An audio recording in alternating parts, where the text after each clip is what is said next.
सुगर्वेण सतः सत्ताप्रशस्तयोः पुनः स्वसत्तामादाय तयोर्मदमदः कुरुः तेन शुभ्राणिनः सर्वे नितरां सुखिनं प्रभो ब्रह्मानन्दाकाशात्मं दृष्ट्वा जीवो नन्दीभूयात् त्वा अज्ञात्वा को जीवस्यानन्दिनो कश्चित् जातु अहं वृत्तिर्यावदस्ति तावते दर्शनं कुतः अहं वृत्तिविनष्टायां तद्योन्यत् किं भवेत् शिवा स्वामिना शुद्धचैतन्या नाम्ना रमणपञ्चकं रचितं भक्तलोकेभ्यः इदं दिशतु सत्सुखम्.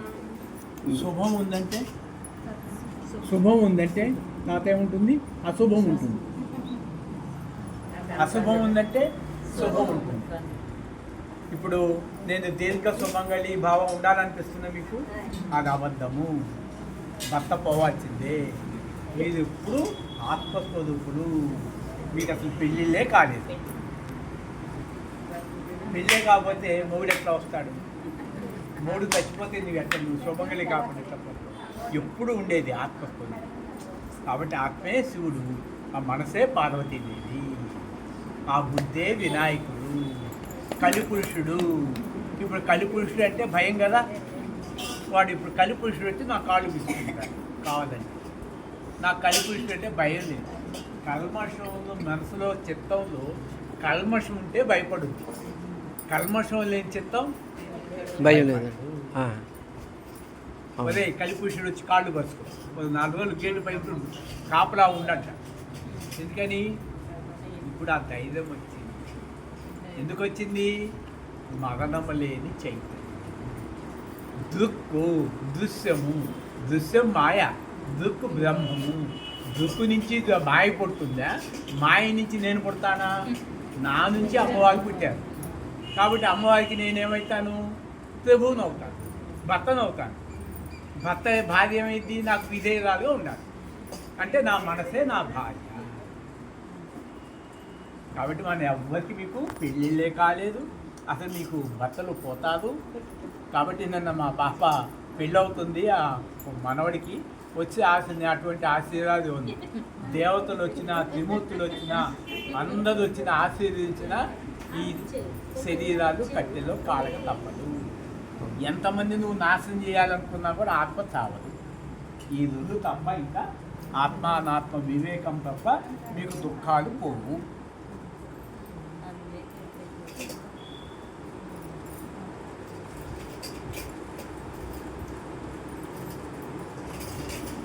అసలు నాకు పెళ్ళి అయితేనే కదా మొగుడు ఉండేది.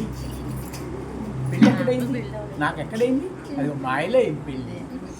మాయలో మనసు పెళ్లి చేసుకుంది, ఆడుకుంటుంది. దాంతో నాకేం పని?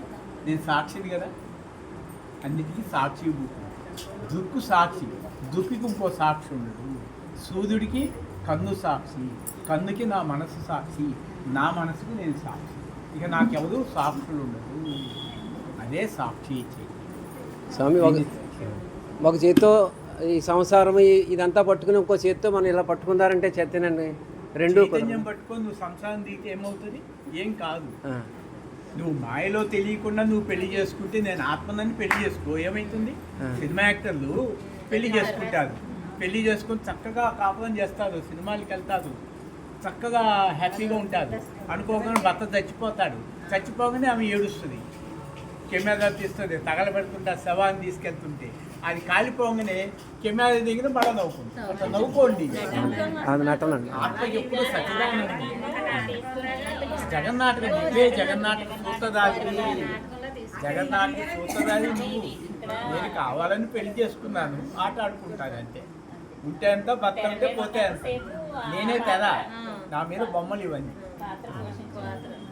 నటన చెయ్యి. నేనే జగన్నాథ సూతాన్ని. కావాలన్నప్పుడు ఏడుస్తాను, కావాలని నవ్వుకుంటాను.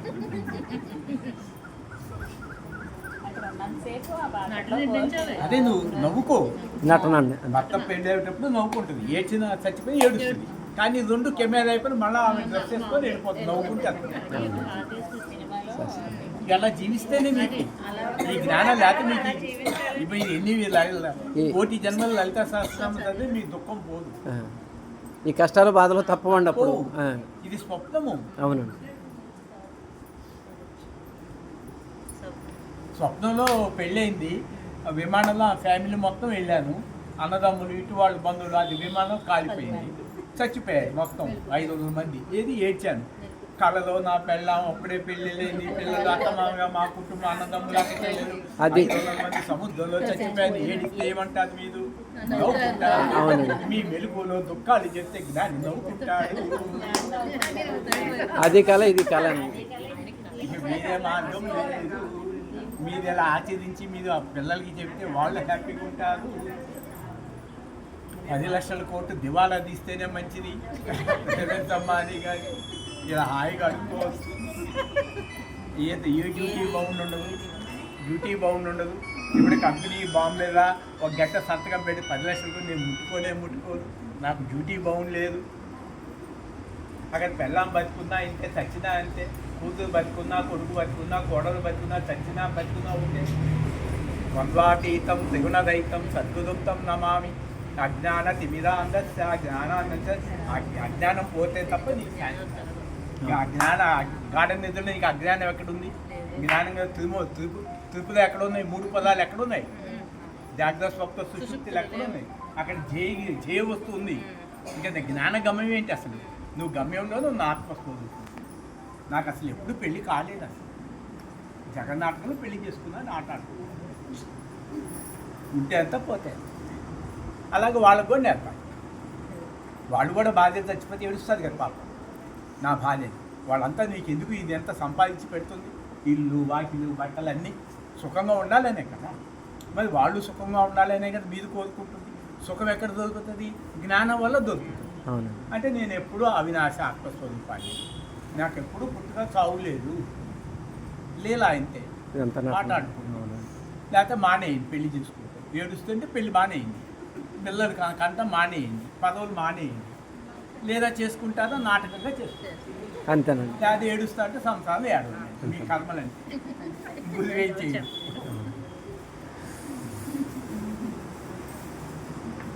ఆత్మకి మంగళేంది, సుమంగళేంటి? పాత్ర పోషించడం, తర్వాత దాన్ని ఆచరించి చెప్పు తల్లి, ఇవాళ నుంచి ఆచరించి చెప్పు. ఆచరించి చెప్తే నమ్ముతారు. నేను తల్లి చచ్చిపోయింది, అక్కడ మామిడి పడి తినేసాను శవాన్ని పెట్టి. తండ్రి చచ్చిపోయి కాల్ చేశానంటే, అన్నదమ్ములు చచ్చిపోయినా వెళ్ళడం కూడా వెళ్ళలేదు. పళ్ళని దూరం అంటే మడి లేదు, మైల లేదు, స్నానం కూడా చేయలేదు. కాశీలు అంటే కలిపి అంతే. నాకు తల్లి ఎక్కడుంది అసలు? లోకానికి ఉంది, లోకానికి అంతే. నేనేం చేయలేదు అసలు. మిగతా వాళ్ళు వచ్చి చేసుకున్నారు. ఆ బూడిది కలిపితే, కాశీలో కలిపితే బూడికి మోక్షం వస్తుందా? దానికో మళ్ళా డబ్బు, పుట్టడానికి డబ్బు, చచ్చేదాకా డబ్బు. చచ్చిన తర్వాత వాడి డబ్బు వస్తుంది, మళ్ళీ దినం చేస్తే మీకు డబ్బు ఇవ్వాలి. ఎన్ని జన్మలు రా ఇది? ఈ కాలచక్రం ఎన్నాళ్ళు? పుట్టడం, చావడం. ఫుల్ స్టాప్ పెట్టదా? ఫుల్ స్టాప్ ఎప్పుడు పెట్టచ్చు? నేను ఆత్మగా ఫుల్ స్టాప్ అయిపోయింది. అంతేనండి. జన్మ కర్మ చక్రం అయిపోయింది.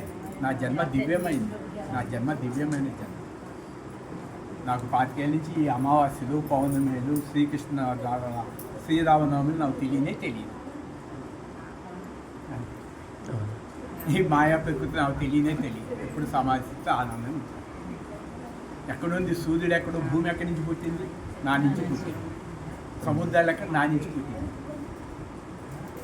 సాలిపుడుగు తన లోపల నుంచి దారం తీసి గూడు కట్టి దాంట్లో ఉంటుంది, మళ్ళీ ఆ దారం తీసుకుని లోపల మింగేస్తుంది. మరి మెలకువలో ఇప్పుడు భూమి ఉంది, నిధుల్లో భూమి చూపించు. భూమి మొత్తం ఉచితంగా లేదండి, లేదు. సముద్రాలు మొత్తం ఉచితంగా ఇస్తే తీసుకో, ప్రకృతి మొత్తం ఇస్తాను తీసుకో. అక్కడ నువ్వు పురుషుడిగా ఉన్నావు, పురుషోత్తం కాదు. నువ్వు పురుషోత్తం నీ రాత్రి గార్డెన్ నిధులు, మళ్ళీ పురుషుడికి ఎందుకు దిగుతావు కిందకి? జగత్తుకే నువ్వు బాసు కదా, ఈశ్వరుడు, జగదీశ్వరుడు. విశ్వం నీ నుంచి కదా పుట్టింది, విశ్వ సామ్రాట్ కదా.